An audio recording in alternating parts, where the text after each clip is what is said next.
안녕하세요, 송아재입니다. 오늘은 마일리지 카드를 하나 소개를 해드릴까 합니다. 근데 마일리지 카드를 소개하는데 왜 썸네일을 대한항공으로 50% 할인받아서 일본 가는 방법이라 썼을까요? 그 이유는 다른 카드로 대한항공을 가기 위해서는 약 3천만원을 소비를 해야지만 일본을 갈 수 있는 마일리가 적립되는 반면 이 카드는 1,400만원만 소비를 하더라도 대한항공으로 일본을 왕복할 수 있는 항공권을 발급할 수 있기 때문입니다. 도쿄라든지 발리를 여행하실 목적으로 마일리지를 쌓는다고 하면은 이 카드만큼 쉽게 마일리지를 모을 수 있는 카드도 없습니다. 이 카드 활용 방법에 대해서 영상 후반에 설명을 해드릴 테니까 영상 끝까지 놓치지 말고 시청해 주시길 부탁드리겠습니다. 영상 시작 전에 구독, 좋아요, 알림 설정 부탁드리고요. 구독, 좋아요, 알림 설정은 영상을 제작하는데 큰 힘이 됩니다. 꼭 부탁드리겠습니다.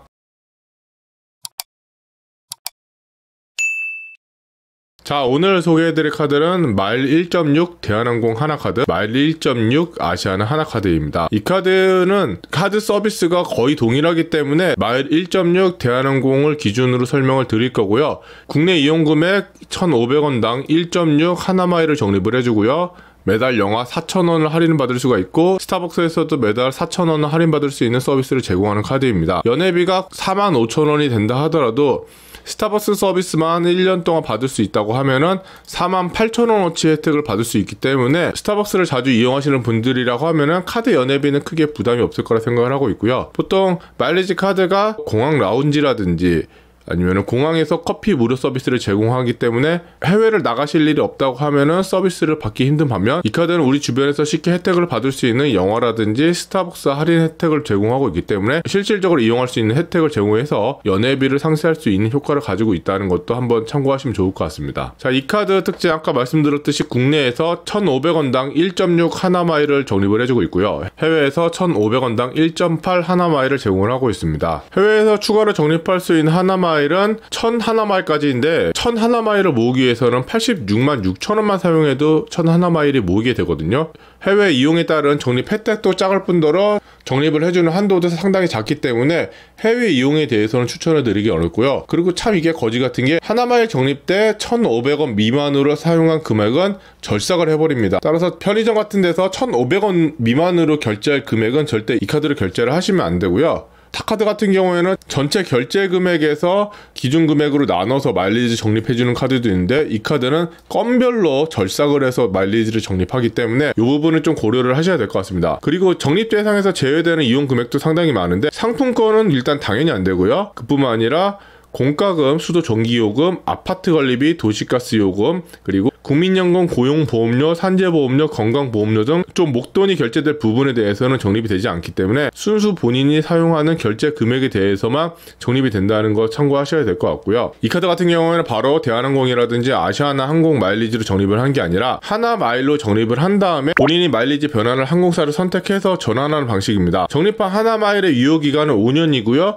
여기서 전환하고 나서는 각 항공사별로 마일리지 규칙을 따르는데 대한항공이라든지 아시아나항공 같은 경우는 10년의 유효기간이 존재하기 때문에 최대 15년을 마일리지를 보관할 수 있다는 것도 어떻게 보면 장점으로 볼 수 있다는 걸 참고하시면 될 것 같아요. 그리고 아까 말씀드렸듯이 스타벅스 4,000원 청구 할인을 월 1회 그리고 연 12회를 제공을 하고 있는데 지난달 실적 50만원 이상 시에만 제공을 하고 있고요. 지난달 실적에서 제외되는 이용 금액에는 아까 말씀드렸던 상품권이라든지 공과금, 수도 전기요금, 도시가스, 아파트 관리비, 그리고 국민연금, 고용보험료, 산재보험료, 건강보험료 등이 역시나 전월 실적에서 제외가 됩니다. 아파트 관리비라든지 도시가스 요금이 제외가 되기 때문에 전월 실적조차도 순수 이용 요금으로 채워야 된다는 게 좀 부담으로 볼 수가 있겠고요. 다만 지난달 실적 50만원만 채우게 된다면 스타벅스 4,000원 청구 할인 뿐만 아니라 CGV 롯데시네마 4,000원 청구 할인 또한 챙겨갈 수 있다는 거 참고하시면 될 것 같습니다.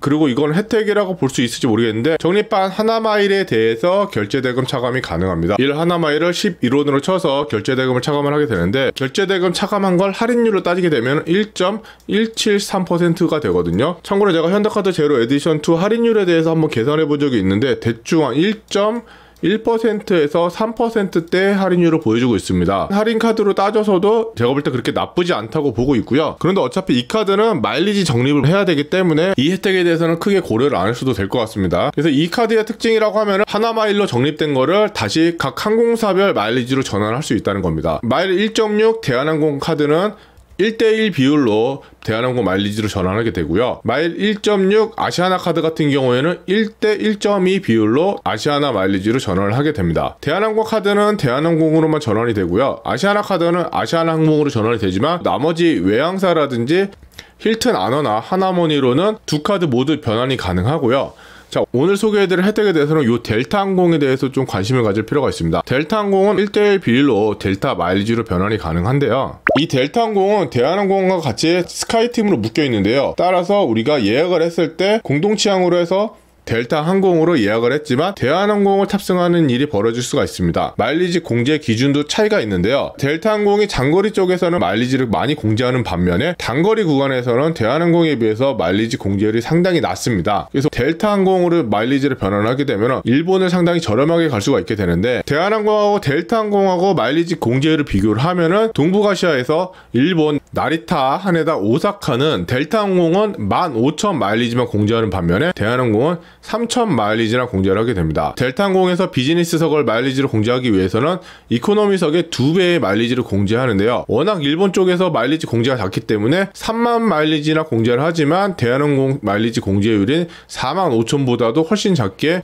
일본 쪽 마일리지 비즈니스석을 예약을 할 수가 있고요. 그뿐만 아니라 다낭, 푸켓, 싱가포르, 쿠알라룸푸, 푸켓, 발리에서 델타항공에서는 35,000 마일리지만 공제함에 반해 대한항공 같은 경우는 4만 마일리지를 공제를 하게 됩니다. 다만 비즈니스석 같은 경우에는 델타항공에서는 9만 마일리지, 대한항공에서는 7만 마일리지를 공제를 하기 때문에 대한항공이 훨씬 저렴한 걸 확인할 수가 있고요. 저희가 여기서 좀 중점적으로 봐야 될 게 제가 생각할 때는 하네다, 푸켓, 발리입니다. 우리나라의 김포공항, 인천공항이 있듯이 도쿄에는 하네다랑 나리타 공항이 있습니다. 나리타 공항에서는 약 1시간 40분 정도 기차 타고 들어가야지 도쿄 시내에 진입을 할 수가 있고요. 하네다 공항 같은 경우에는 도쿄 시내에 있기 때문에 도쿄 시내로 들어가는 시간이 상당히 적게 소요가 됩니다. 푸켓이라든지 발리 같은 경우에는 저가 항공으로 직항이 없기 때문에 직항을 이용하기 위해서는 어쩔 수 없이 대한항공을 이용해야 되는 상황이 옵니다. 다른 도시 같은 경우에는 저가 항공을 이용함으로써 마일리지 가치를 떨어뜨릴 수 있는 반면에 요 세 군데는 대한항공의 장점이 뚜렷하기 때문에 마일리지 가치를 오롯이 가져갈 수 있다는 게 특징이라고 볼 수가 있는데요. 자, 마일리지 가치를 제가 직접 2024년 4월 발권한다는 기준으로 가격 비교를 해봤습니다. 도쿄 하네다 같은 경우에는 델타항공에서 마일리지표를 발급하기 위해서는 15,000 마일리지 플러스 유류세라든지 공항세 포함해서 64,400원을 공제를 해야 되고요. 푸켓 같은 경우에는 35,000 마일리지에 58,600원을 공제하고 발리는 35,000 마일리지에 49,000원을 공제를 하게 됩니다. 자, 그렇게 따졌을 때 인터파크에서 최저가를 검색하면 도쿄 하네다 기준으로는 아나항공이 437,000원, 그리고 대한항공이 469,000원이고요. 나리타 같은 경우에는 에티오피아 직항이 275,000원, 대한항공이 469,000원으로 나리타 공항 같은 경우에는 금액 차이가 상당히 나지만 진에어만 하더라도 30만원대로 발권이 가능하기 때문에 에티오피아가 취향하지 않는 날에는 이거보다 최저가가 오를 수가 있고요. 최저가 가격 기준으로서 마일리지 가치를 환산하면요, 도쿄 하네다 같은 경우는 24.42마일, 그리고 나리타 같은 경우에는 14.04마일의 마일리지 가치를 보여주고 있고, 대한항공으로 직접 발권하는 가격으로 비교를 했을 때는 26.97마일이라는 상당히 높은 마일리지 가치를 보여주고 있습니다. 나리타 공항 같은 경우는 제가 말씀드렸듯이 나리타 공항에서 아사쿠사역까지 특급 열차를 이용하게 되면 편도 비용만 약 12,000원이 소요하게 되거든요.